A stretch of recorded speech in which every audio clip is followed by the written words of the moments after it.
fill the void of the loneliness void, the hurt and the pain that you're currently experiencing. Do not be rolling up a blunt. Do not be putting any type of narcotics in your system, because that is then going to defeat the purpose of the detox, of you separating yourself and starting over from anything toxic, whether it be a toxic relationship.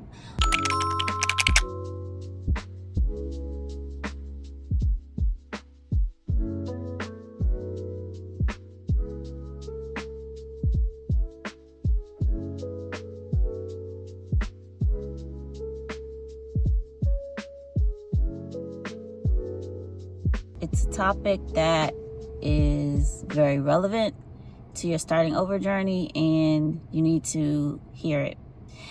And so the topic pretty much is what to do actually when you first start over. And let me take my seatbelt off for this because I'm not driving right now. What you need to actually do after you start over is to get used to being by yourself. And of course, that is a lot easier said than done. It is not, it's very lonely at first. It's like it's almost like a shock to your system after you have escaped from a cult like toxic family system. So, because normally you have been around people 24/7. You've been around your kids, your whoever it is that you're with, that you've escaped. You've been around. It may not be a marriage. It could be just a family system. You could have been the child and you've escaped your parents. You could have been just a family member in general, or it also could have been, maybe it was a work situation. I don't know. It just depends on what doesn't matter what it is. You've escaped it, and now you've pretty much been it's almost like the same as escaping a cult, really. And you just and then you're alone. And so what do? The first thing I would say that you don't do is to try to fill that void with anything toxic. So, because at this point you're in the midst of trying to detox. So therefore, the initial separation, that was like detox number, the major detox of your system that you need to get rid of. So therefore, as you are now in your separation, your isolation phase, you do not want to fill the void with putting anything toxic in your body. So do not go and roll up a blunt. Do not be taking edibles to try to fill the void of the loneliness void, the hurt and the pain that you're currently experiencing. Do not be rolling up a blunt. Do not be putting any type of narcotics in your system, because that is then going to defeat the purpose of the detox, of you separating yourself and starting over from anything toxic, whether it be a toxic relationship, a toxic marriage, whatever it is. You do not want to then put toxic, make it a habit to be drinking every night. You don't do that. Please do not do that. Do not be just popping edibles left and right. You do not do that. Me personally, when I first separated and started over, I still was I still doing edibles? I think I was still doing edibles, but I also was vaping. I had a vaping addiction at the time, and thankfully God delivered me from that. I'm so grateful. I do not rely on, because it was vaping is basically an addiction to nicotine. So I overcame that. Glory to the Most High God. I actually overcame it by fasting. So what happened was I was fasting.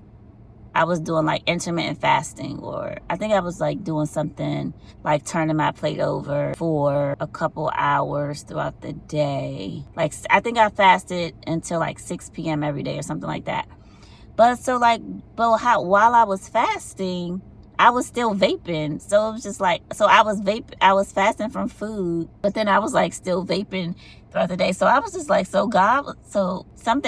was probably like a conviction from God as I was fasting from food. And I was like, how I'm gonna be fasting from food and then still be vaping? Like, that don't make sense. So then that's kind of what made me like stop vaping or whatever. But anyway, that's just a little bit about me. But yeah, try to feel when you're in your lonely stage and you're in your isolation phase. Try to stay away from anything toxic that you're putting in your body. Try to fill your body with healthy foods. Easier said than done. We all know this, but you just want to make a conscious effort to fill your body with good things. Also fill your ears with good things. Gospel music, the word of God, preachers, sermons, things of that nature. Also, you want to watch out what you're watching on television as well, because a lot of things can trigger you into feeling bad about yourself. You may not want to watch a movie about an abusive relationship. You may not want to watch a movie about a romantic relationship. You may not want to watch a movie about a whole happy family after your family just broke up. You know what I mean? You may want to, you just want to watch you want to watch what you're watching, essentially. So that's number one. Number two, like I said before, just pray and fast. Spend time with God in the morning as soon as you wake up. Do your praise and worship. Pray. Journal if you have to. Spend that time with God in the morning. And I am a living witness to let you know that will truly get you where you need to be. I'm just telling you right now, it's been a journey. It's been a really great journey, but because I do have like a way closer relationship with God and Jesus, and it just gets better and better every day. So I'm just super grateful, super honored to even have that relationship, super just honored that I'm alive and breathing today, that God brought me out of hopelessness. He brought me out of hopelessness, out of darkness, into his marvelous light. And I'm just grateful. And I can't thank him enough for that. So that's number two, is to spend time with God daily. I think people call it the first 30 minutes. Mine sometimes to be turning into an hour, and I'm like, oh shoot, I'm about to be late for work. I need to hurry up and get in the shower, because I'm like, I just be doing the most sometimes with God. But I think he appreciates it, you know what I mean? So, and then number three is to don't isolate yourself too long. Like if a family member reaches out and you don't have anything to do, get your butt out of bed and go. Make a conscious effort to be around your family, be around your supportive family. That if you have that, if you don't have that, that's okay too. Just get out of the bed and do something. Go on a hike, go on a nature walk. Nature's great for your cortisol levels, lowering your cortisol levels. If it's too cold outside to go for a walk, go to a movie by yourself. If you don't have the finances to go to the movies, go to the library. There's no excuse for you to just be in the house all day. There's no excuse for you to just be in the house all day. You can get out and do things for yourself. Also, you may want to do some self-care too. I don't know what just happened. Also, you may want to do some self-care too, and maybe get a massage, finances willing. Maybe get your nails done, finances willing. If you don't, go to the CVS, get you some nail polish and paint your own nails. Do some self-care. But that's it for this video, guys. I forgot to put my phone on Do Not Disturb. That was a rookie mistake, and I will have to put these two videos together, and I will have to take that part out of this video as well. But anyway, I hope you all enjoy the rest of your day. If you would like to schedule a one-on-one with me, I'm going to put my email in the description of the video for you to reach out to me. If you reach out to me via email, if you could let me know in the chat. Also, in the chat, let me know if this video resonated with you. What did you do when you first started over? Did you run to the bottle? I know I did. I'm going to be completely honest with you. I initially did. I was like, where's my wine? But then after a while, I was like, no, that is not helping. It is like, it's only making it worse. So, but yeah, if you want to know a little bit more about my testimony and how I broke free and how I started over, and a little bit more about my starting over journey, just hit me up, startingoverwithcourtney@gmail.com. Hit me up and we will work out the details on setting up a one-on-one.